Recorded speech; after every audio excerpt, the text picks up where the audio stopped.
Hi పిల్లలు, ఈరోజు మనం ఒక గొప్ప వ్యక్తి అనుభవాల గురించి మాట్లాడుకుందాం. ఆ గొప్ప వ్యక్తి రతన్ టాటా గారు. ఆయన అనుభవాలు. ఒకసారి మేము జర్మనీ వెళ్ళాము. అది ధనిక దేశం. ఒక రోజు మేము ఒక హోటల్కి వెళ్ళాము. చాలా టేబుల్స్ ఖాళీగా ఉన్నాయి. ఆశ్చర్యపోయాం.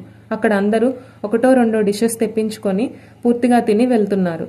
ఒక మూలన ఒక టేబుల్ దగ్గర కొందరు వృద్ధులు ఒకే డిష్ తెప్పించుకొని అందరూ కలిసి పంచుకొని తింటున్నారు. ఇంత ధనిక దేశంలో ఇలా తింటున్నారేంటి అనిపించింది మాకు.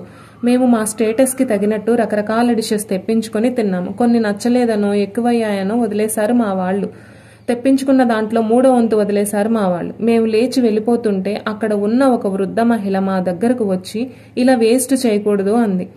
మా ఫుడ్ మా ఇష్టం అని మా వాళ్ళు కొంచెం రూడ్గా మాట్లాడారు. అందుకు ఆ గ్రూప్ అందరికీ కోపం వచ్చింది. వెంటనే ఫోన్ తీసి ఎవరికో ఫోన్ చేసింది.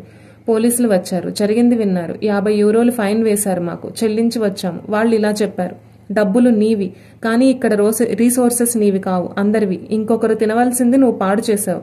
ఈ రకంగా నువ్వు ఈ దేశ సంపదకు నష్టం చేకూర్చావు. ఈ దేశ సంపదకు నష్టం చేసే హక్కు నీకు లేదు అని చెప్పారు. కానీ మనం ఇక్కడ జరిగే పెళ్లిళ్లలో ఎంత ఫుడ్ దుబారా చేస్తామో ఇది మనకి ఒక గుణపాఠం కదూ. Money is yours, but resources belong to the society.